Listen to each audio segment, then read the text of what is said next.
അതിൻ്റെ കാലഘട്ടമേ കഴിഞ്ഞു പോയി. അതുകൊണ്ട് നിലവിലുള്ള ജോലി തുടർന്നാൽ മതി. ഞാൻ ഒരു ജോലിയിലേറ്റും കൊണ്ട് വന്ന ആളല്ല. ആ സമയത്ത് ഞാൻ ഹെൽത്ത് ഇൻഷുറൻസിലെ സ്റ്റാർ ഹെൽത്ത് ഇൻഷുറൻസിലെ സീനിയർ സെയിൽസ്മാനായി പെർഫോം ചെയ്തൊരു കാലഘട്ടമാണ്. കേരളത്തിലെ ടോപ്പ് 10 ഞാനായിരുന്നു. അതുകൊണ്ട് തന്നെ എങ്ങനെ വന്നാലും മാസം ഒരു 1.5 ലക്ഷം രൂപയ്ക്ക് ഒരു കഴിവ് എനിക്ക് ആ സമയത്ത് ഉണ്ടായിരുന്നില്ല. ആ സമയത്ത് ഈ ഓപ്പർച്യൂണിറ്റി കേട്ട് ഇത് ചെയ്യാണ്ടായ കാരണം എന്താണെന്ന് ചോദിച്ചാൽ, സ്റ്റാർ ഹെൽത്തിൽ നല്ല നിലയിൽ പ്രവർത്തിക്കുന്നു, നല്ല വരുമാനം കിട്ടുന്നു. ആ സമയത്ത് എനിക്ക് ബ്രാഞ്ച് മേലായി പ്രൊമോഷൻ കിട്ടുന്നു. അതുകൊണ്ട് ഫീൽഡിൽ പോകേണ്ട ആവശ്യമില്ല. AC റൂമിൽ ഇരുന്നാൽ മതി, അവിടെ നിന്ന് നിയന്ത്രിച്ചാൽ മതി. തൊണ്ടയിൽ ജംഗ്ഷനിൽ ഓഫീസ് തന്നിട്ടുണ്ട്.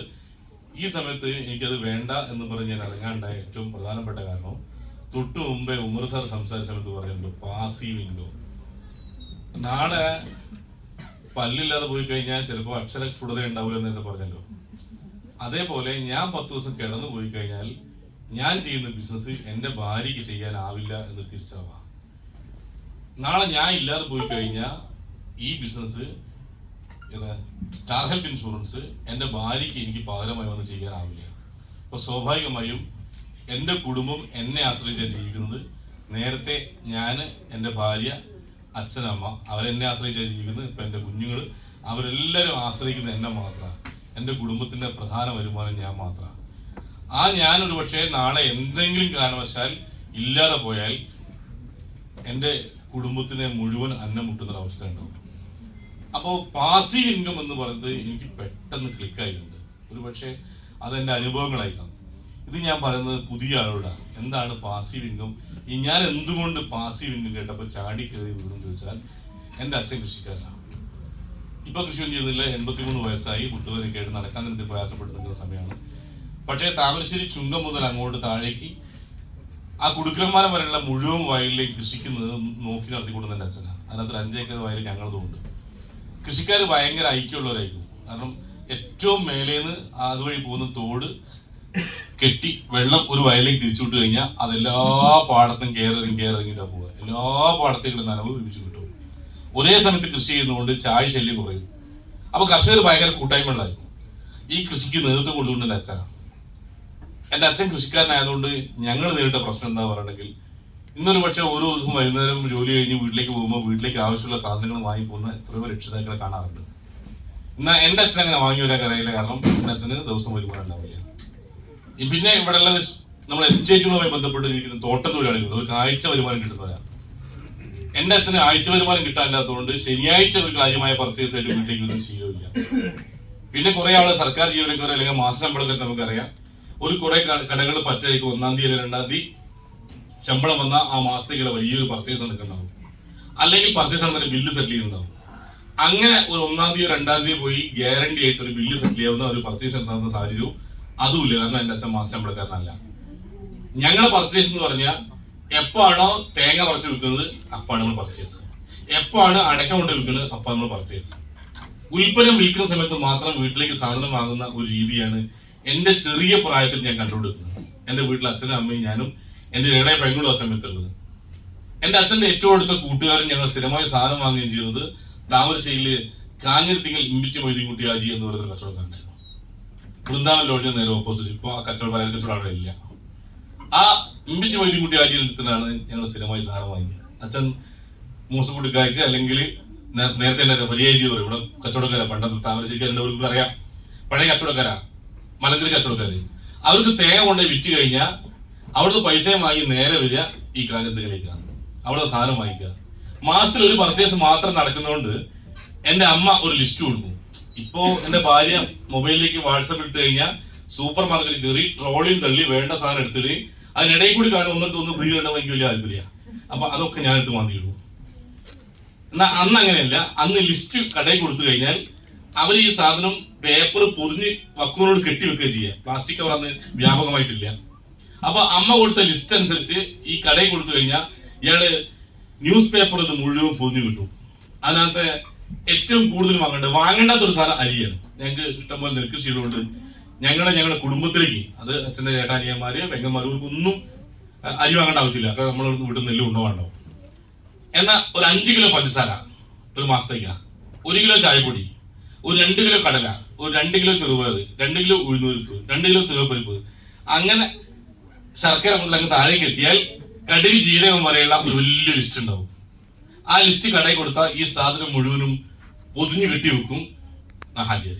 അജരിപ്പില്ലേട്ടാ, ഇത് അങ്ങോട്ട് തേങ്ങ കൊണ്ടായ ഒരു ചാക്കിനകത്ത് ഇത് മുഴുവൻ കെട്ടി ഇവിടുന്ന് ഏകദേശം 1.5 കിലോമീറ്റർ എന്റെ വീട്ടിലേക്ക് ഉണ്ട്. ഓട്ടോറിക്ഷയുടെ സൗകര്യം അന്നുണ്ട്, പക്ഷേ ആ ഓട്ടോ വിളിക്കാൻ അച്ഛൻ നിൽക്കാറില്ല. ഇത് തലേ ചുമന്നിന്റെ വീട്ടിലേക്ക് വരിക.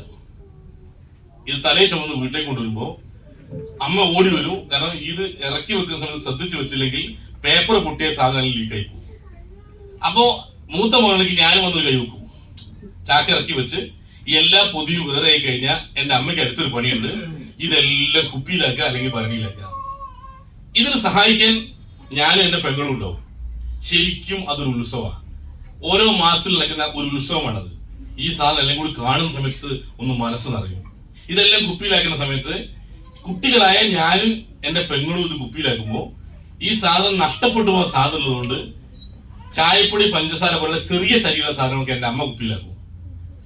കടല പോലുള്ള സാധനം, പയറ പോലുള്ള സാധനമൊക്കെ എനിക്ക് പെങ്ങൾക്കും ആവാം. അത് ഇത്തിരി പുറത്തേക്ക് പോയാലും വാരി എടുത്ത് പിന്നെയും കുപ്പിയിൽ ഇടാൻ പറ്റുന്ന 5 കിലോന്റെ ഭരണിയിൽ പഞ്ചസാര അത് അമ്മയാണ് നിറയ്ക്കുക. 1 കിലോന്റെ ചായപ്പൊടിയുടെ കുപ്പി അതിനകത്തേക്ക് ചായപ്പൊടി അമ്മയാണ് നിറയ്ക്കുക. ഇത് നിറയ്ക്കുന്ന സമയത്ത് ഞാനും പെങ്ങളും ഒക്കെ കടലിൽ ചെറുപേറും കുപ്പിയാക്കി തിരക്കായിരിക്കും, ഭയങ്കര ഹരത്തിൽ നിന്ന് ചെയ്യുന്ന. ആ സമയത്ത് അമ്മയ്ക്ക് അതിനിടയിൽ കൂടി ഒരു ചെറിയ പണിയുണ്ട്. 5 കിലോന്റെ ഭരണിയിൽ പഞ്ചസാര നിറയ്ക്കുന്ന സമയത്ത് ഒരു 450 ഗ്രാം ഹോർലിക്സിന്റെ കുപ്പിയിൽ ഇത്തിരി പഞ്ചസാര വേറെ ഇടും. 1 കിലോന്റെ ചായപ്പൊടി ഇടുന്ന കുപ്പിയിൽ അത് ഇടുന്ന സമയത്ത് ഒരു ചെറിയ അച്ചാർ ഡപ്പ എടുത്തിട്ട് അതിനകത്ത് ഇത്തിരി ചായപ്പൊടി വേറെ ഇടും. എന്നിട്ട് അമ്മനെ പുറകിൽ ഇങ്ങനെ വെക്കും. അപ്പൊ ഇത് ഞങ്ങൾ ഇങ്ങനെ കുപ്പിയിലാക്കുന്ന തിരക്കില് ഞങ്ങൾ ശ്രദ്ധിക്കുന്നില്ല എന്ന് കണ്ടു കഴിഞ്ഞാൽ അമ്മ ഇങ്ങനെ ശ്രദ്ധിച്ച് കുപ്പിയിലാക്കി പറഞ്ഞ് ഒരൊറ്റണിച്ച് പോരാ. ഈ പോണ സമയത്ത് ഈ 450 ഗ്രാമിന്റെ ഹോർലിക്സിന്റെ കുപ്പിയും ഈ അച്ചാർ കുപ്പി എടുത്തിട്ട് സാരിത്തുമ്പിൽ മറച്ചങ്ങ് പോകും. ഇതൊക്കെ ഞാൻ കാണും. ഇത് നേരെ കൊണ്ടുപോയി ഞങ്ങൾക്ക് നെല്ലിട്ട് വെക്കുന്ന പത്തായം ഒരു സാധനമുണ്ട്. അത് ഇപ്പോഴും ഉണ്ട്, അപ്പോഴും ഉണ്ട്. ഇപ്പൊ നെല്ലില്ല, എന്നാലും പത്തായം ഇപ്പോഴും ഉണ്ട്. ഈ പത്തായത്തിൽ അത് നെല്ലിനുള്ളിൽ എവിടെയോ കൊണ്ട് അമ്മ പൂഴ്ത്തി വെക്കും. അല്ലെങ്കിൽ തന്നെ ഇട്ടാതെ കാണില്ല. അതുപോലെ നെല്ലുണ്ട് പറയേണ്ടത് എവിടെയാ വെച്ചെന്നുള്ളത് ആ കൈത്താഴ്ക്കുള്ളവർക്ക് മാത്രമേ കിട്ടുള്ളൂ, വേറെ ആരും കണ്ടുപിടിക്കാൻ പറ്റില്ല. അവർ കൊണ്ടുപോകും. അതിനുശേഷം ഈ കുപ്പികളെല്ലാം നിറച്ച് അടുപ്പിലെ തലേന്റെ ഇപ്പുറത്ത് നല്ല വീതിയുള്ള സ്ഥലത്ത് അതുപോലെ വെക്കും. ശരിക്കും പറയാം നമ്മൾ സിഗ്നൽ കുടിയ മാതിരിയാണ്. അവിടെ പച്ച ലൈറ്റ് കത്തുന്നില്ലല്ലോ, 30, 29, 28, 27 ഇങ്ങനെയല്ലോ. ഇതേമാതിരി നമ്മൾ കുപ്പി എണ്ണ കൊടുക്കും. 30 ദിവസത്തേക്കുള്ള സാധന. ഇന്ന് എടുത്താൽ പിന്നെ 29, നാളെ എടുത്താൽ 28, അത് കഴിഞ്ഞാൽ 27, ഇങ്ങനെ താഴോട്ട് എണ്ണാൻ തുടങ്ങും. അളവ് ഇങ്ങനെ കുറഞ്ഞെടുക്കും. പിന്നെ ഇങ്ങനെ പോയി കഴിഞ്ഞാൽ നിങ്ങൾ സിഗ്നൽ നിൽക്കുന്ന സമയത്ത് അടുത്തൊരു സിഗ്നൽ കാണാം, ഒരു മഞ്ഞ. ഈ മഞ്ഞ കത്തിക്കുന്നതിന്റെ അർത്ഥം എന്താന്ന് പറഞ്ഞാൽ ശ്രദ്ധിച്ചു പോകണമെന്ന, സമയം കഴിയാനായിട്ടുണ്ട്, ശ്രദ്ധിച്ചു പോകണമെന്ന. പക്ഷെ നമ്മളെ ന്യൂജന്മാർ വിചാരിച്ച് കത്തിച്ചു പോകണമെന്ന, സമയം തീരാനായിട്ടുണ്ട്, വെളിച്ചു പിടിച്ചോ. അതുകൊണ്ട് മരണപ്പോക്കാ പോകും ഇത് കണ്ടു കഴിഞ്ഞാല്. അങ്ങനെ നമ്മളെ കുപ്പിനകത്ത് 6 എത്തിക്കഴിഞ്ഞാൽ പിന്നെ മഞ്ഞ ലൈറ്റ് നേരില്ലേ കുറച്ചേ ഉണ്ടാവുള്ളൂ. 6, 5, 4, 3, 2, 1, 0 കഴിഞ്ഞ് അത്രേ ഉണ്ടാവുള്ളൂ. ഈ അളവ് കുറഞ്ഞ് 6 മഞ്ഞ ലൈറ്റ് കത്തുമ്പോ ശ്രദ്ധിച്ചു പോകേണ്ട സമയമാണ്. അച്ഛൻ കുളിച്ച് തലേന്ന് നോക്കി പോകുന്ന സമയത്ത് അമ്മ പറയാ എല്ലാ സാധനവും തീരാനായിട്ടുണ്ടേ, ഞാൻ കുപ്പിയൊക്കെ കണ്ടോടിയാ എല്ലാം തീരാനായിക്കണേ. പക്ഷേ ശ്രദ്ധിച്ചു പോകേണ്ട എന്റെ അച്ഛൻ വെച്ച് പിടിച്ച് പോയി കാണും. എടാ ഇത് ഞാൻ കേട്ടിട്ടേ ഇല്ല, എന്ത് പറഞ്ഞിട്ട് കാര്യമില്ലാന്ന്. ഇനി തേങ്ങ വലിച്ച് വിറ്റാലേ മൂപ്പിൽ വാങ്ങുള്ളൂ. അവിടെ ഒരു ഒറ്റ പോക്കങ്ങ് പോകും, ന്യൂജൻ പോണ മാതിരി തന്നെ. പക്ഷേ 6, 5, 4, 3, 2, 1 വേഗം എണ്ണി കഴിയും. പിന്നെ ശരിക്കും ചോപ്പാ കത്തുക. ചോപ്പ് കത്തി കഴിഞ്ഞാൽ സിഗ്നലിൽ പോലീസുകാരുടെ ഇറങ്ങി കൊടുത്തു ആളുടെ വണ്ടി എടുക്കുന്നു വെച്ചിട്ട് ചാർജ് ചെയ്യാൻ വേണ്ടിട്ട്. ഇതേമാതിരി കുപ്പിനകത്ത് ചോപ്പ് കത്തി കഴിഞ്ഞാൽ പഞ്ചസാര തീർന്ന്, ചായപ്പൊടി തീർന്ന്, അമ്മ രംഗത്തോട് ഇറങ്ങും. എന്നിട്ട് അച്ഛൻ കുളിച്ച് കിടക്കാൻ പോണ സമയത്ത് ഓൾറെഡി അതിന് മുമ്പ് പോയി കിടന്നിട്ടുണ്ട് ഞാൻ എന്റെ പെങ്ങളും. അച്ഛൻ കേൾക്കാൻ വേണ്ടി ഞങ്ങളോട് ഒച്ചത്തിൽ വിളിച്ചു അടുക്കളയിൽ. പിന്നെ രണ്ടും കൂടി നാളെ നേരം കൊടുക്കുമ്പോ ചാടി എണീറ്റിക്ക് പോരണ്ട, ചായപ്പൊടിയില്ല പഞ്ചസാരയില്ല. പിന്നെ അമ്മയെ ചായ പറഞ്ഞത് ഉണ്ടാക്കാനേ ചായപ്പൊടിയും പഞ്ചസാരയില്ല ചായ ഉണ്ടാക്കാൻ എന്റെ അമ്മ എന്നെ മന്ത്രം പഠിപ്പിച്ച എല്ലാം കൂടി പറഞ്ഞത്. അയറ്റാ മന്ത്രം എന്റെ അമ്മയ്ക്ക് ഓർമ്മയില്ല. ഇത് ആരും കേൾക്കാൻ പറയാ, എന്റെ അച്ഛൻ കേൾക്കാൻ പറയാ. അച്ഛൻ മൂക്കിലെ ശ്വാസമായിക്കൂല, പക്ഷെ എന്റെ അടുത്ത് കിടക്കുന്ന എന്റെ അനിയത്തിണ്ടല്ലോ ഓള് പൊട്ടത്തിയ. ഓള് ഏട്ടാ നിങ്ങൾ കേട്ടു, അമ്മ പറഞ്ഞ കേട്ടോ, രാവിലെ എണീച്ച് അങ്ങോട്ട് ചെല്ലണ്ടെന്ന്, പിന്നെ കണ്ണു തുറന്ന് ഇവിടെ തന്നെ കിടക്കുക. ഞാൻ പറയും മോളെ മിണ്ടല്ല, അതങ്ങ് അമ്മ കേട്ടിട്ട് അടിക്ക് ഉറപ്പാ. ഓള് കുരുത്തകളെ വെച്ചാൽ മൂത്ത ഞാനങ്ങൾ അടിക്ക് ഉറപ്പാ. അപ്പോൾ അല്ല ഏട്ടെന്താ പറഞ്ഞത്, രാവിലെ കണ്ണു തുറന്ന് പിന്നെ ഇവിടെ കിടക്കാൻ അമ്മ പറഞ്ഞു. ഞാൻ പറയും പൊന്നും മോളെ നിന്നെ തല്ല് കൊള്ളിക്കല്ല, ഇന്ന് മിണ്ടാതെ കിടക്ക്. അതല്ല രാവിലെ പിന്നെ കണ്ണു തുറന്ന് ഞാൻ ഇവിടെ തന്നെ കിടക്കൂ, അതാ നിങ്ങൾ മനസ്സിലായി.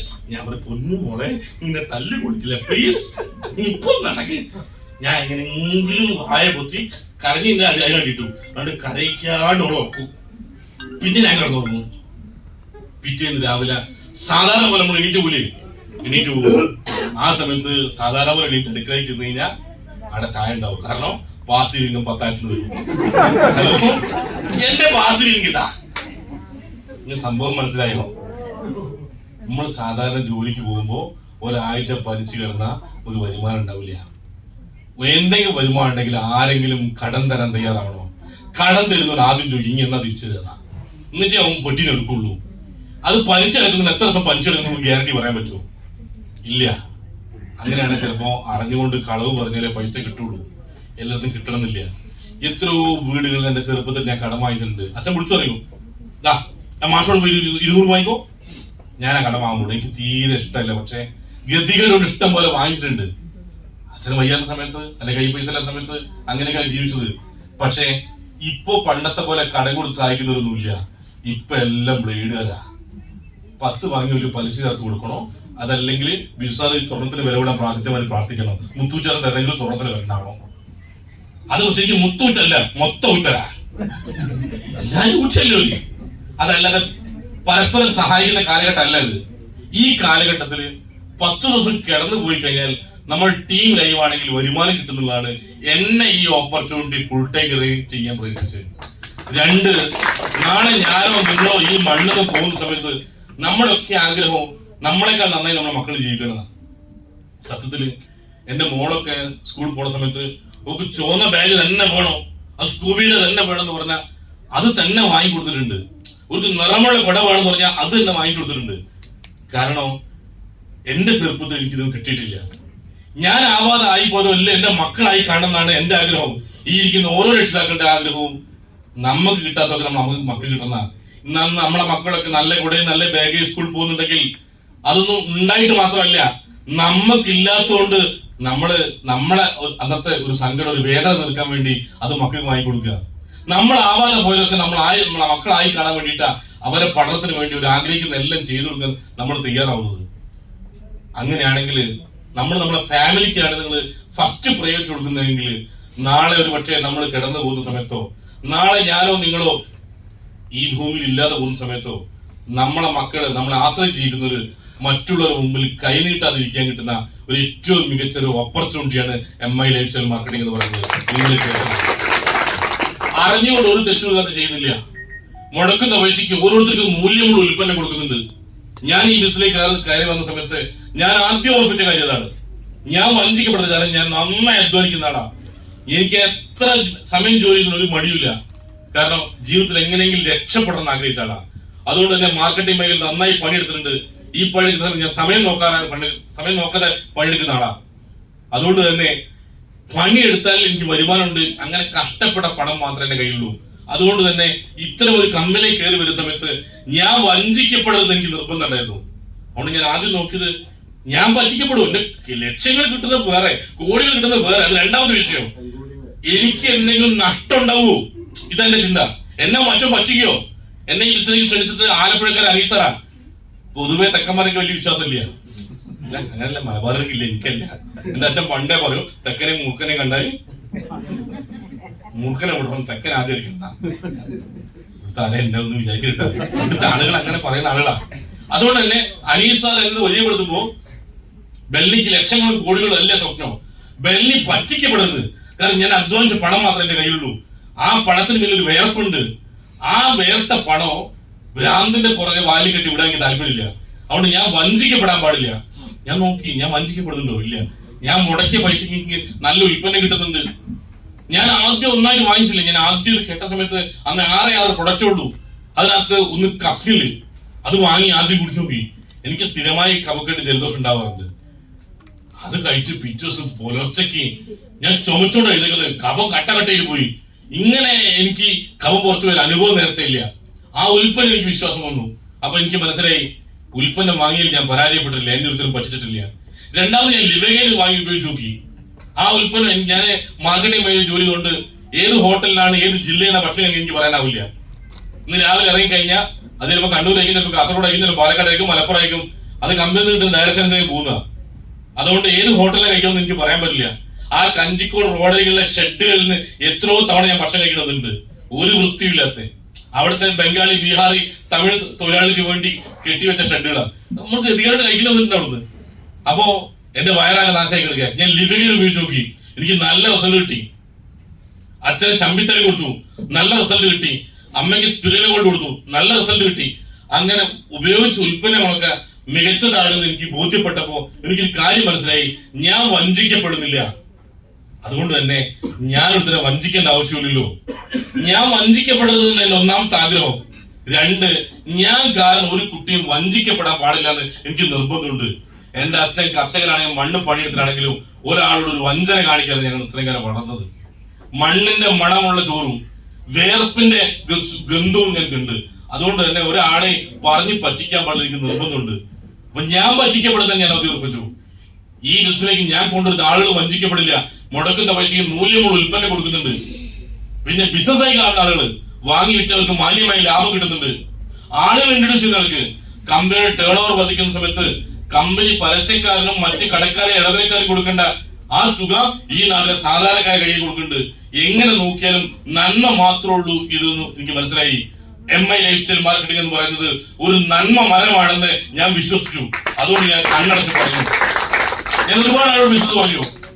അതില് ആദ്യം പറഞ്ഞത് ബിജു വി കെ സാറോടാണ്. കാരണം 2000 മുതൽ എറണാകുളത്ത് ഒരേ മുറിയിൽ താമസിച്ചുകൊണ്ട് ഒരുമിച്ച് ഒരു കമ്പനി ജോലിയിലാണ് ഞങ്ങൾ. അതുകൊണ്ട് തന്നെ എല്ലാ ദിവസവും ഒരുമിച്ച് ജീവിക്കുമ്പോൾ ജീവിതത്തിൽ സ്വപ്നങ്ങളെ കുറിച്ച്, രക്ഷപ്പെടുന്നതിനെ കുറിച്ച് എന്നും സംസാരിക്കുമ്പോൾ അതിൽ ഈ ഓപ്പർച്യൂണിറ്റി ആദ്യം കൊടുക്കേണ്ടത് ബിസാറാന്ന് എനിക്ക് തോന്നി. പക്ഷെ അതായിരുന്നു എന്റെ ഏറ്റവും വലിയ പാര.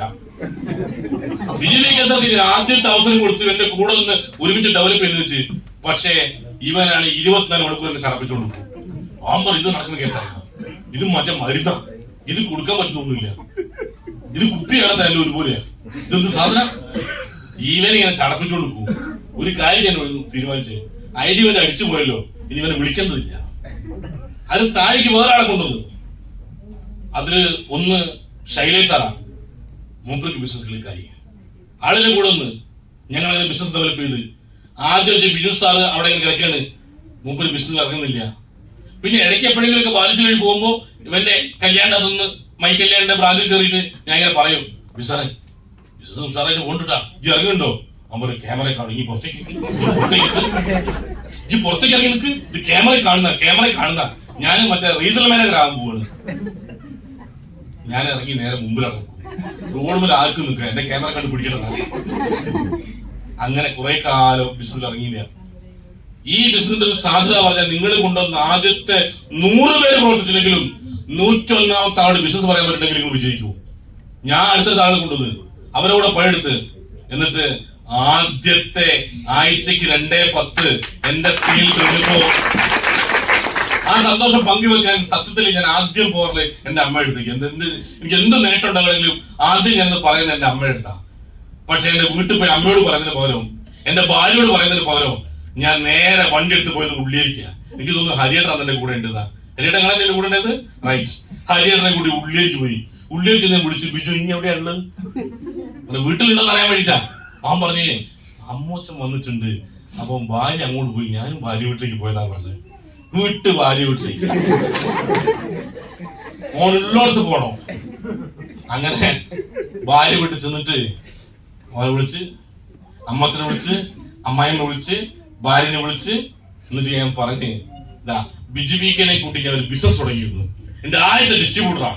പക്ഷേ ഇവൻ ഒരു ഉറുപ്പിയുടെ കച്ചവടം ചെയ്യാണ്ട് ആഴ്ചക്ക് 2:10 വെള്ളിക്ക് വാങ്ങാൻ പറ്റുന്ന വെള്ളി തെളിയിച്ചിട്ടുണ്ട്, 2:10 കിട്ടിയിട്ടുണ്ട്. ആ സന്തോഷം പറയാൻ വന്നതാ. പിന്നെ മജോനോട് പറയാണ്ട് ഇവന് കല്യാണം ചെല്ലുന്നത് നരകിച്ചു ചാവും. ഹലോ, അത് ഓരോടില്ല പറഞ്ഞു. എന്നിട്ട് ഈ ബിസിനസ് സാധ്യത ഒരു പറഞ്ഞെടുത്ത് ഞാൻ എന്താക്കുന്നത് ഞാൻ ചോദിച്ചു, മോളെ എനക്ക് വല്ല തടസ്സമുണ്ടോ ദിവ്യെ? ഒരു ഭാര്യനോട്. അവളോട് എനിക്ക് ബുദ്ധിമുട്ടൊന്നുമില്ല. അമ്മോച്ചോട് ചോദിച്ചു, നിങ്ങൾക്ക് എന്താ അഭിപ്രായം? കേട്ടതൊന്നും നല്ല അഭിപ്രായ, പിന്നെ ഇവരെന്താ മനസ്സിലാത്തത്? അപ്പോൾ ചോദിച്ചു, എനിക്ക് എന്താ മനസ്സിലാത്തത്? അവിടുന്ന് ഒരു തിരിയിട്ട് വെച്ച് ഞാൻ പോന്ന്. പിന്നെ എന്താ സംഭവിച്ചത് എനിക്കറിയില്ല. അടുത്ത ദിവസം മുമ്പ് ഇറങ്ങാൻ തീരുമാനിച്ചേ. ഹലോ, അന്ന് എന്നെ പുറകോട്ട് വലിച്ച് നടക്കൂല നടക്കൂല നടക്കൂല പറഞ്ഞു നേരെ പോന്ന് എന്നെ ബാക്കോട്ട് വലിച്ചോന്.